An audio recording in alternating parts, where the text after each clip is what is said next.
we're going to look at how we can create efficient manifests for pickup and delivery. So we'll go to the scheduling menu, select pickups and deliveries, and in the screen at the top we will see a list of all of the items that have been approved for pickup by departments and items that have been sold or given to departments for delivery. And so you'll notice in this the action column here, there's a D for delivery and they're in a slightly different color. And down here, if we scroll down, there's a P for pickup, so we can tell the difference between the different types of records. So what we're going to do is we're going to filter using this little filter icon over here, and we're going to say we want to go to zone 5 today.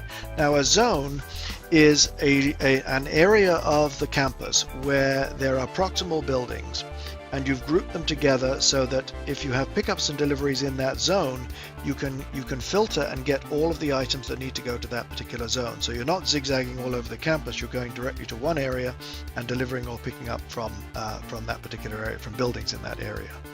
So what we're going to do now is create a new manifest. We'll click on new, we'll select a truck, we'll select a driver, and hit the save icon here. Now we have a manifest, and if we know we're going to go and pick up and deliver all of these items, we can simply check the box at the top here and assign them to the manifest, and you'll see they'll disappear from the top, but they'll appear at the bottom. And now we can unfilter this to see the other items that need to be scheduled for pickup. And one of the things we can do here is we can expand the row here by clicking on the little plus icon and see more information about that item, and we can see the contact person if we need to contact them.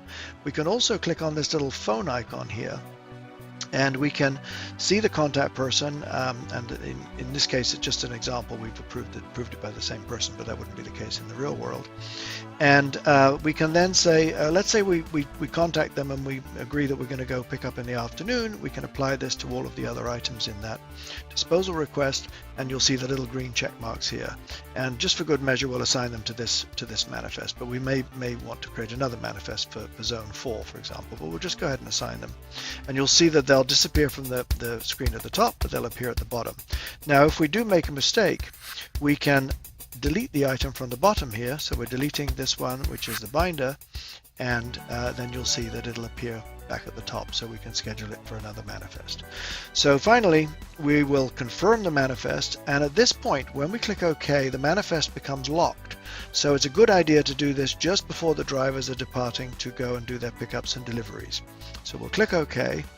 And now we can actually print out the manifest as a paper, and this is the way we've done it for years, for the last 12 years or so. And but now, of course, we've got the mobile pickups and deliveries, which you can do on your smartphone or a tablet. But on the printed manifest, you can see the location where you're going for the delivery. You can see what you're delivering and the quantity, and you can have the department signature, have the department sign here, and just check the box to say that it's been delivered. This is a piece of paper, so it's just a confirmation that you've delivered it. So here are the pickups, and the pickups still have the same information. And this barcode here can actually be scanned by the old-fashioned scanners, but of course those are no longer necessary. Now that we've got the mobile pickups and deliveries, you can just tap on an item instead of having to scan the barcodes. So this is the old-fashioned paper manifest, but it's a way to get the most efficient organization of your pickups and deliveries by grouping everything together by those special zones that we talked about. And you can create those zones very easily in the admin setup, and you can customize your own groups of buildings to go into the zones. So that is how you can create really efficient manifests for pickup and delivery.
And then here's the next, here's the first pickup, and it's got the department information, the items to be picked up, department signature, and the quantity, of course, again.